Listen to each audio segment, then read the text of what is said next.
Hi guys, this is just a quick update. Hope you're doing well. I thought it'd be good to catch up. At the moment, of course, we're in the middle of the corona crisis in the UK, and it's not possible to apply for a visa now in the sense that you can apply online, but your visa application will not be processed, and that's even in country or out of country. So all of the visa application centres have been closed for the moment. And I think the positive side of this, if there is one, is really that you can still be applying or making preparations for your visa and also applying online. It's simply that application will not be processed until the visa application centres open again, and that could be a few weeks from now. Now, if you're in the country, if you're already in the UK, then you can. There's special provisions that are being made. Essentially, they're saying that if you can't return, then you can apply, and your existing leave will be extended until the application is considered. And there's already similar provisions in place in connection with what's known as 3C leave, which is where if you make an application and it hasn't been considered, but you're still in the UK, and it's an application that you can make in country, then your leave is extended. All that's happened now is that they're basically saying that even if you don't benefit from the 3C leave provisions, then they're prepared to exercise discretion in certain cases to consider it. So if you have, if you're here, for example, as a visitor and you have a newborn baby and you may not be able to apply, to return to the States, let's say, just to take a hypothetical example, then you can imagine getting on a plane with a newborn baby and having to be quarantined in the States. It'd like to be very counterproductive and potentially hazardous to your child's health. That's an example of where you would potentially be able to stay beyond the 180-day permission that's already been given. Of course, US nationals are non-visa nationals, but that's the sort of scenario in which these special provisions can apply. And there's some automatic extension provisions. So the bottom line is you can still prepare your visa application and apply.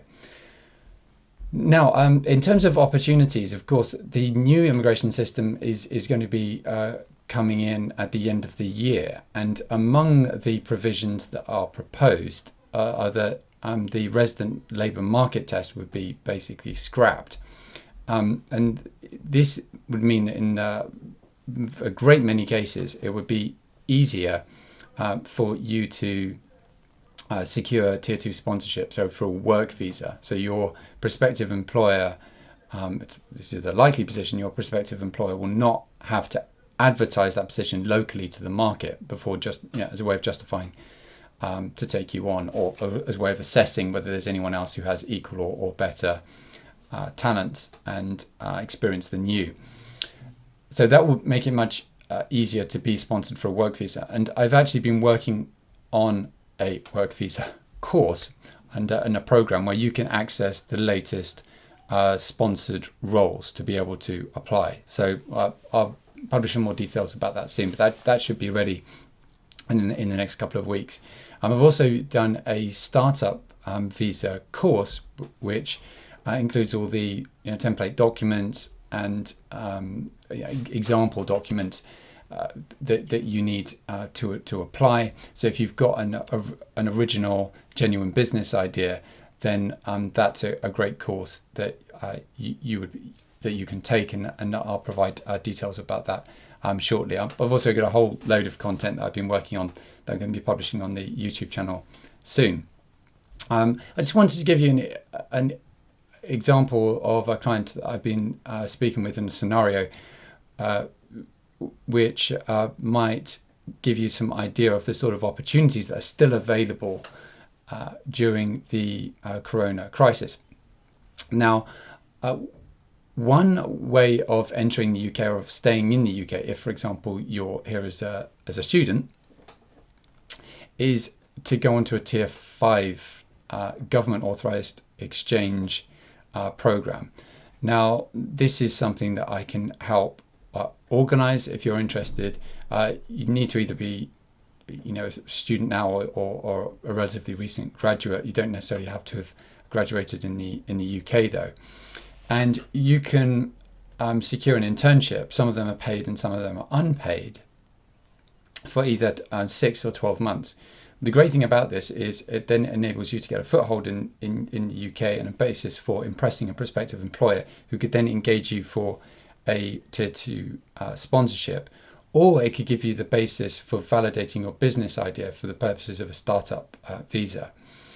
The latest position with startup visas is, and there has always been this expectation, but I think it's particularly prominent now, is you need to validate your idea. You can't simply have like a speculative business idea. It's got to be validated in the UK market, and you can understand why the government would have this expectation and why some endorsing bodies would have this expectation. Is how do you know whether your business is going to succeed? How do you know whether it's going to fly, unless it's been validated in some way? And this goes back to the great question of how do you actually validate a business idea? And some people call it pre-validating an idea. And there's a whole host of ways you can do that through, for example, surveys of the UK market customers. One of my clients has a publisher, UK publisher, so she was able to show that the UK publisher is supporting her idea and will be publishing her works in the UK. So that's a great form of validation. You can be talking with prospective customers. You could be partnering with UK organisations. I'm not talking about an equity share basis. I'm talking about, maybe like a revenue or profit share basis. You could be partnering with universities who could help you validate your idea, and also partnering with incubators to do that. So there's lots of approaches, and in this particular scenario, this is a tier 4 student who's looking to for options for remaining in the UK. Now, what they are is you can switch to a startup visa.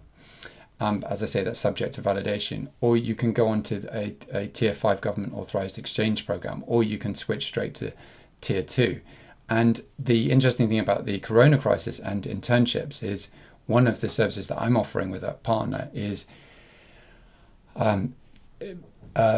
remote internships or virtual internships, because at the moment everyone's working from the UK, everyone's working in the UK from home under the lockdown provisions, but you can still do a virtual internship, and this again gives you a foot in the door with either a prospective sponsor or a company that's able to help you with the validation of your business idea. So in the corona crisis, everyone seems to be accelerating into this new digital age that we were all already in, but it's just got faster now. Physical businesses seem to be really struggling. Digital businesses really seem to be taking off. And as we're all working from home and working remotely, you can, and I'd be delighted to help you with remote internships, where you get an opportunity to then apply for a visa off the back of it. It's not relevant to everyone, but I think it's an example of one of the opportunities that's still available during the corona crisis, and how we can approach this challenge in a positive way, use it as an opportunity to prepare your visa application and indeed submit it online. But then it will be, as I say, parked until the visa application centres open again. Good to catch up again. And as I say, I've been working on a lot of content which I'll be putting onto the channel, but this is just an interim update for now. I hope you stay safe and that you and your families are well, and I will see you in the next video. Bye for now.